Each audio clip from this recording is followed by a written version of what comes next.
Today, the topic I'm gonna talk about is integrating technology into the class. I have interviewed 3 teachers. They are from different schools and different subjects.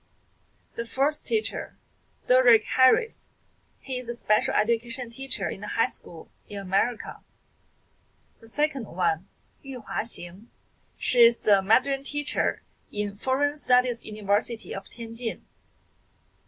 The third teacher, Francis.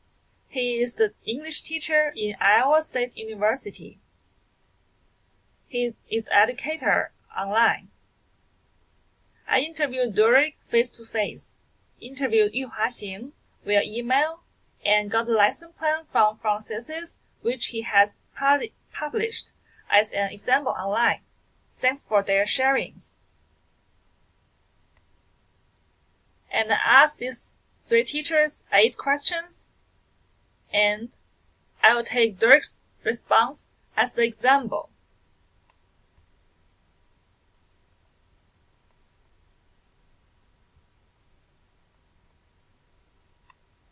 Let's see what he answered. Do you use Google Suite such as Google Docs, Google Forms, Google Maps, Street Views, etc.? So, what features has been most useful as a teacher? We use Google Docs all the time just because it is just like Microsoft Office, but it's free for educators. We also use Google Classroom. We started using that this year. It's awesome. You can put all of their assignments online, and then they just log in, check it out. They know exactly what's expected of them at home, at school, where they can work on it anywhere where they have internet access. What are your rules for using technology in the classroom? They can't use any profanity. They can't take other people's ideas, their words. Everything has to be theirs, has to be original. They have to treat the technology like it's theirs, so they can't be bashing on the keyboard, throwing the mice around. So they have to treat it with respect. What are a few technologies that end up wasting more time than they're worth? I think stuff that they're not going to use every day in life. I believe that the Google Docs stuff, no matter what kind of profession they're going to be in, they're going to use it. Whether it's for, publishing, writing a paper, accounting, doesn't matter. They're going to use all that stuff. So anything that they're not going to use later on in life is really wasting their time. Like, why should they learn that now if they're not going to use it later on? Do you use any social media platforms in teaching? No, I don't. I try to keep social media as far as like Facebook, MySpace, things like that. Probably the closest thing would be like the chat, where they can chat back and forth. And then in that itself, you have to be careful because they can be sharing answers and questions and, stealing information off of each other, it's not individualized, so you have to be careful with that stuff. Do you have a tech committee or teacher group to share resources or ideas? Through EASY, Eastern Illinois Area Special Education, we don't have a tech committee. A lot of the stuff that I used for Google Docs this year, I purchased myself through Amazon. So that was quite a bit of money that came directly out of my pocket. Other than getting, sharing resources or ideas, I go on teachingpayteacher.com and a couple other sites and get information from there. And then Google is always a great tool for, getting ideas and putting those ideas in the classroom. is hard-to-use technology in the classroom. If you're unfamiliar with it, like if you don't know the ins and outs, the meat and potatoes of what you're teaching with. So, for instance, if you've never used Google Docs or if you've never used Microsoft Office, how can I expect you to teach me something that you don't know yourself? So that in itself is hard, because you need to go to workshops, maybe take an extra class, so it's a lot of your own time that you're putting into being able to teach that classroom setting with that specific technology.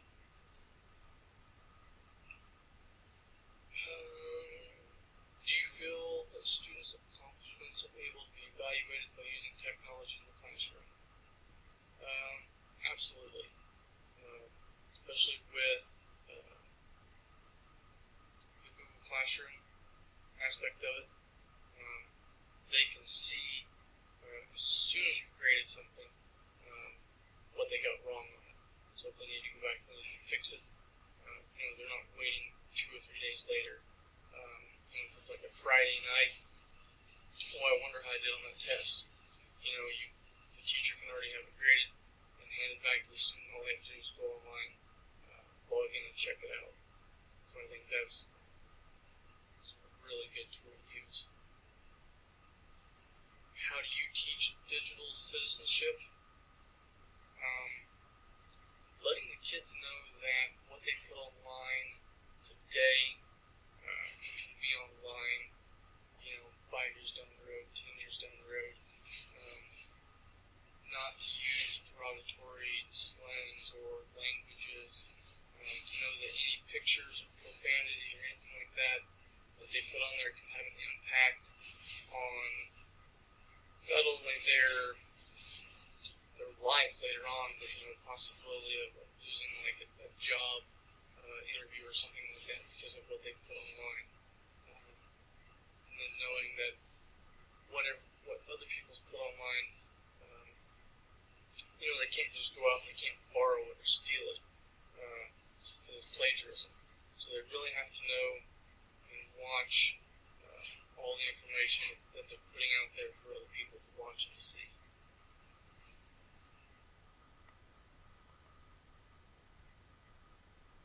Okay, that's Derek's response.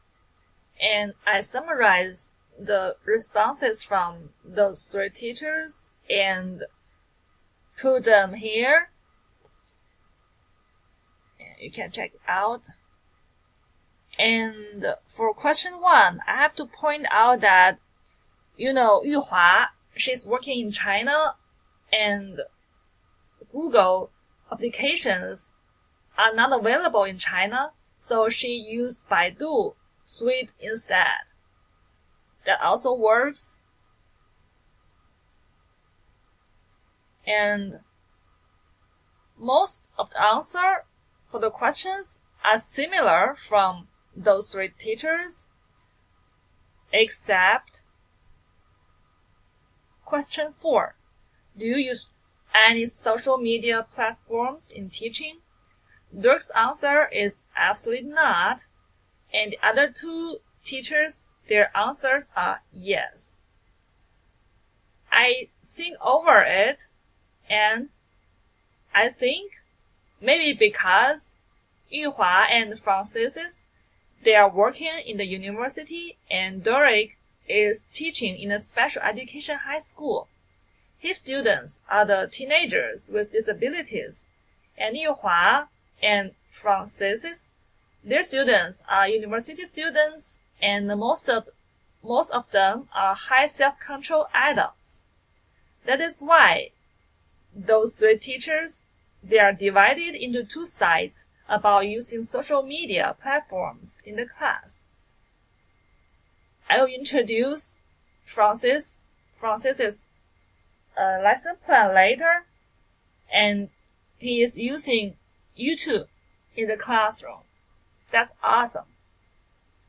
So I can say that the differences between the three teachers because their target audience, the students, they're different. Okay, this is the question 5 and question 6. Please look at it note. Again, like the response of question 1, Yuhua uses Baidu tools instead.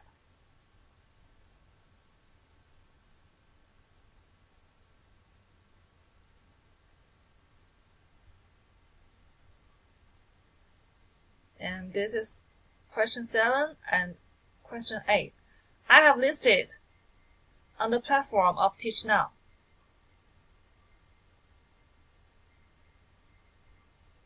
I think the question 8 is a pretty big question. How do you teach digital citizenship? We still need to learn a lot in the future about digital citizenship, including us, the teachers.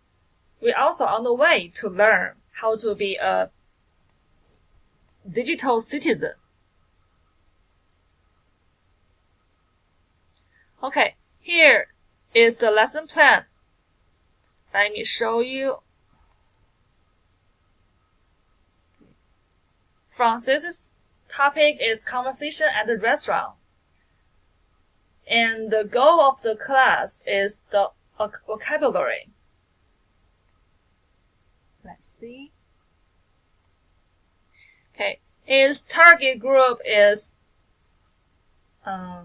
undergraduate students. They are below average level. And they have to learn words and sentence formation and use them in oral communication in class. In short, they have to use the vocabulary in reality.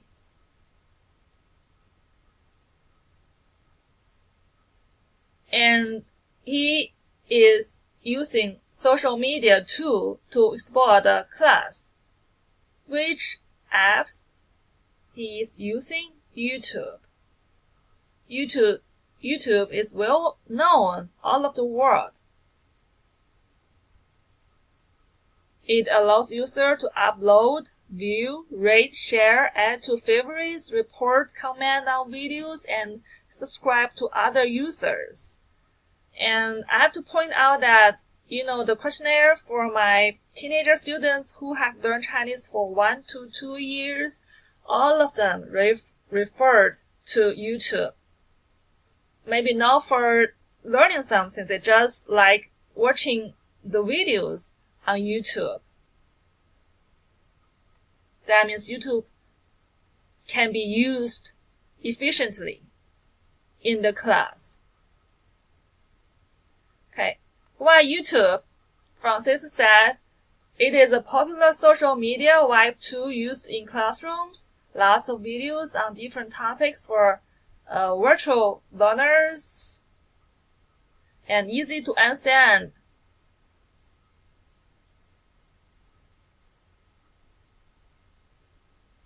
Okay, this is what to learn specifically.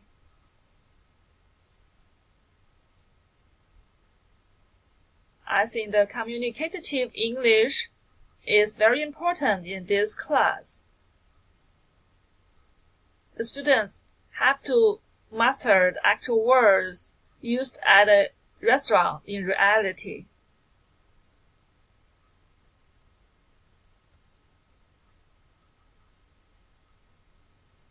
This is the outline of the lesson. And normally we know that in a whole class, we have to do the warm-up part and the wrap-up part, something like this. In this class, Francis let the students share their experience at the restaurant about ordering food or payment of bill, and so on. And teacher gives them list words or phrases used for ordering food, asking for preferences, and so on.